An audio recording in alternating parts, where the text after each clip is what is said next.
Is quiet quitting secretly sabotaging your career and your health?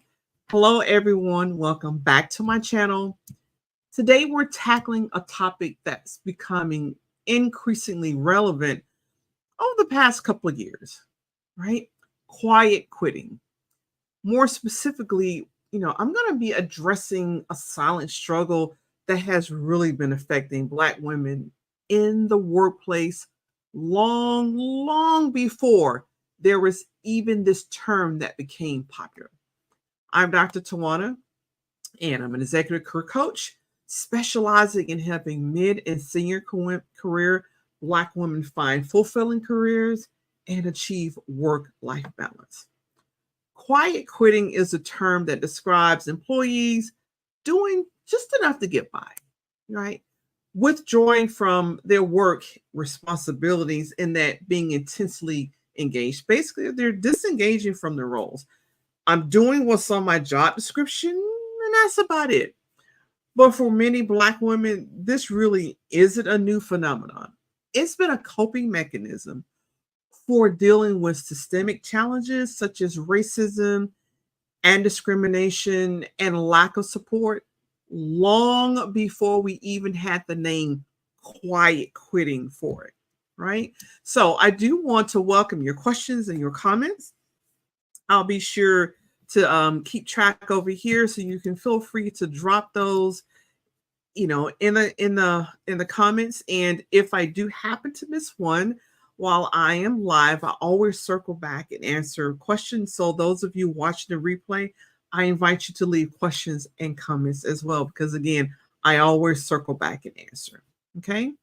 So let me share this personal story that illustrates my point, right? So about 14, 15-ish years ago, I worked at a job where I went well and above what my responsibilities were.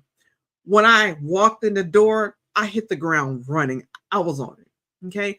A couple of years into that job, I received a sizable bonus, which was significant for me as a single parent. It was significant help. I was excited. I had 3 kids, right? So we got a new director who came in and clearly stated the policy in this big staff meeting that, to earn a bonus, we need to perform above and beyond our standard job duties. She basically said, we're not here giving out bonuses just because you showed up to work this evaluation period. I was like, oh, got that. So taking this guidance, I went the extra mile the following year. I documented my work meticulously. I collaborated with people from local and state governments, even assisted team members and folks with tasks outside of my official job description, right?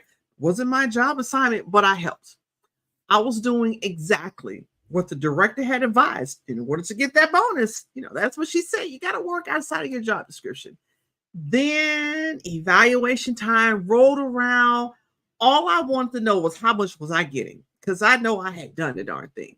How much was I getting this year? And my boss informed me that I wouldn't be receiving a bonus. Now, I reminded him of the director's guidance that, I was expecting that my extra efforts were about to be recognized, because that's what she told us to do. And to my shock and surprise, he told me, I didn't tell you to work extra. I'm not giving you a bonus just because you performed above and beyond what your duties are. You can just consider yourself as having donated some extra time to our organization. Thank you. Can you say quiet quitting? Now, this is my second experience with quiet quitting. For me, it was a form of self-preservation. It was a way to cope with feeling dismissed. It was a way for me to cope with feeling undervalued. And I couldn't quit. I was taking care of 3 kids. I didn't go off on him either. So I didn't do that either. Anybody else feel me? Anybody else has been there? If you've been there before, drop a yes in the comments if you went an above beyond and basically had it totally ignored and dismissed. All right. So let me just say, It was less than a year or so, and I was deuces. I put up the deuces and I left. Right? Why stay? Now, ideally, your workplace should be a space where every employee feels valued and supported and empowered to contribute their best. There should be open communication and adequate resources and opportunities for growth. Employees should pretty much feel comfortable expressing concerns as well as seeking help without fear of retribution. You know, a healthy work environment fosters engagement, innovation, and mutual respect. However, the reality for many Black women often falls way short of this ideal. Systemic issues such as microaggressions and a lack of representation in leadership roles and the pressure to constantly prove yourself can just create this environment where so many of us feel isolated and undervalued. This is where quiet quitting comes into play. It's a form of silent resistance against a system that hasn't adequately supported our needs or recognized our contributions in the workplace. So, for many of my clients, by the time they get to me, they have already quietly quit. So, it sounds something like this, and tell me if you've heard this before. Either you've had this conversation with yourself or you've seen someone else have this conversation in your private moments. Oftentimes my clients have already had that internal conversation that goes something like, I'm not going to happy hour and I'm not going bowling with you either. I'm not going golfing. No, I don't want to see you people from Monday to Friday. So no, I don't want to spend any time off the job after hours with you either. All right. Here's the thing. I don't even really want you to talk to me. Don't ask me about my family. And at the end of the day, I really don't care about yours. All right. My clients say this. I come to work, I'm going to earn my coins, and then I'm going home. If you've ever had this dialogue with yourself, that's quiet quitting, right? That's quiet quitting. I have a comment over here. So Jamila says that we can feel trapped because you can't leave, but you want to. Exactly, Jamila, because when that man sat there and told me, just consider yourself as having volunteered some time. Wait, what? And if I could have, I would have walked in there. I would have, that moment, I was done. I was done with him. I was done. But I had responsibilities. We have financial responsibilities. So absolutely thank you for commenting, because that is very much true, right? And so, like we said, what did I do? I quiet quit. Right? I quiet quit. I withdrew anything, all that above and beyond my duties that I was doing and going to all these different places and making sure all this stuff was done. I pushed all the way back. Quiet quitting. Right. So again, it's not that's new. I think the name is new, but Black women have been doing this for a while. Right. As Black women, we've been doing this for decades. It is a protective, defensive posture. Sometimes it's about keeping from cursing at your boss or your coworkers, right? Because you need to pay your bills. Sometimes it's a reaction to just being tired of the microaggressions, the constant questioning of our authority, questioning the decisions we're making, questioning our clothing choices, questioning our hairstyles. The impact of quiet quitting is profound.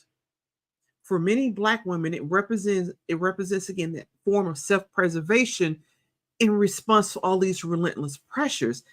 It's a way of coping, right? It's a way of coping with the emotional exhaustion that comes from perpetually being overlooked, marginalized, or just questioned.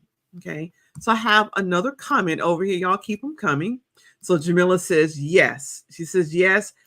And she also says that this is nothing new. We've been doing it for years. We look over a decade. Really, for me, it's been probably about 20 years. I've been doing this for a minute. It's self-preservation. You know you can't quit right then and there. You have a mortgage, you have kids, you got a car, you have, family members that you're taking care of. So you can't quit. And some of us are in spaces that it's so little available that even if we wanted to quit and get something else, there's not always anything in that particular space, right?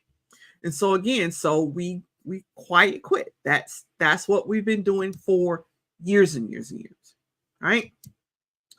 But this quiet disengagement is more than just a personal issue. It affects your mental health and overall well-being. Constant stress and a sense of being undervalued can actually lead to burnout, anxiety, and even depression in many Black women. And make no mistake about it, depression shows up differently in Black women than it does the typical population. All right. Why do I say that? Because oftentimes when Black women are depressed, we turn it inward. We may not lay in a bed and sleep all day long. We may not just, I've had friends that were in bed for 4 months. No, Black women will get up, we keep going, we keep doing, but we turn that focus inward and we become overly critical of ourselves. We become very negative of ourselves. So depression doesn't always look like crying in bed and can't get up and stop eating. Sometimes it is an overly critical voice where we're literally ripping ourselves to shred, right? And so that's why I'm doing this today, is because we have to understand that quiet quitting has some implications for our mental health as well as our financial health. Okay. So Jamila says, that's why I left corporate. I'd rather have struggles as an entrepreneur than being micromanaged by an employee. Woo! Right there. Preach, preach, preach. Absolutely. Absolutely. Because here we know that we can do what we need to do, and that's the control that we have. Whether or not a client comes or not, we always don't control that, but we do control everything up into that client deciding to invest in us or not, right? So I totally understand it, and I totally agree. It is well worth it. It is definitely well worth it. Thank you so much, Jamila, for your comments, because that's spot on, right? But here, more of the, when we talk about quiet quitting, this situation has significant financial implications. When Black women disengage from their roles, they often miss out on opportunities for career advancement and salary increases somewhere else. Not necessarily where you are, but you miss out somewhere else, right? And this quiet withdrawal can really stall career growth and limit your earning potential. The lack of advancement not only affects your current financial status, but it also has long-term consequences on your wealth and your retirement plans. All right. So what can we do to address this issue? Because that's a question, right? You don't want to quiet quit and stay in the same holding pattern year after year. And I've had it. I've had clients to do that. And it is not healthy for you. Again, it's not healthy for you mentally, but also not for your wallet. You plan on retiring at some point, because again, who wants to be here working for the rest of their lives? Now, I'll be honest with you, I actually love what I do, but if you're a W-2 employee, know that you don't necessarily want to be there forever, right? So how do we address this? For Black women who are navigating these challenges, investing in coaching can be such a transformative step, right? As an executive coach, we actually help you transition to roles that are more fulfilling and aligned with your personal values. And that guides you towards positions where you can achieve a healthy work-life balance. Okay. And it's also crucial to practice self-care and take those proactive measures to prevent resentment and burnout, because make no mistake about it, resentment is just as dangerous to your mental health as burnout, because that stuff builds over time. It's zapping energy that you can't use somewhere else when you're resentment, and oftentimes resentment leads to anger. Okay. Investing in a coach, it not only supports your career advancement, but it also helps you maintain your mental fitness and well being by providing strategies for managing stress and creating a career that actually supports your overall happiness. Now, additionally, it's important for Black women to advocate for themselves, right? And that's what you get when you hire a culturally sensitive coach. It's not just about us advocating for you, but we're in there helping you advocate for yourself, right? So you're advocating for yourselves and you're seeking out environments that recognize your worth. Now, this might involve exploring new opportunities where you are, but sometimes somewhere else, where it's where you can be appreciated or build supportive networks within your current roles, right? When it's possible, sometimes when you take that activity, right? And I love this. Thank you so much, Jamila said this. She nailed this. She said it slowly kills your spirit. Yes, that is where I meet a lot of my clients. Over time, it slowly kills your spirit. Like I had one lady tell me, after so many years of being cursed at on the job and, looked over and talked about and demeaned, I've just lost all my confidence.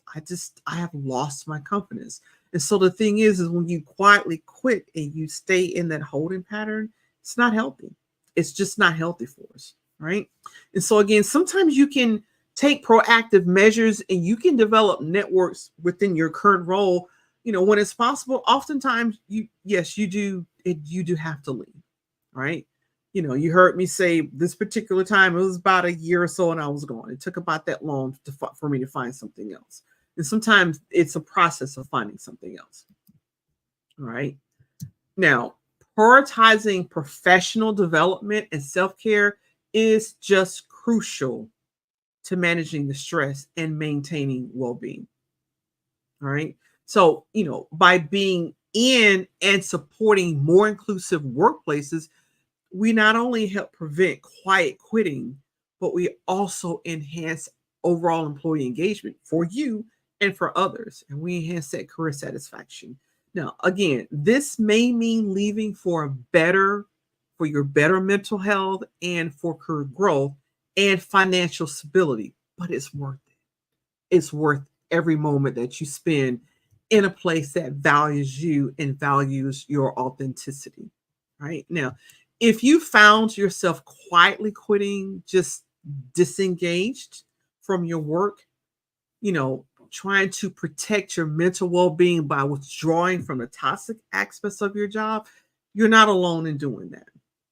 But the silent struggle comes at a high cost, right? Affecting not only your career growth, but also your mental health and your wealth and retirement.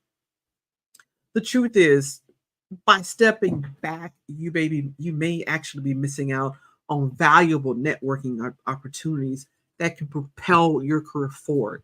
While the negative environment continues to drain your unique talents and your ideas, like Jamila said, it drains your spirit, right?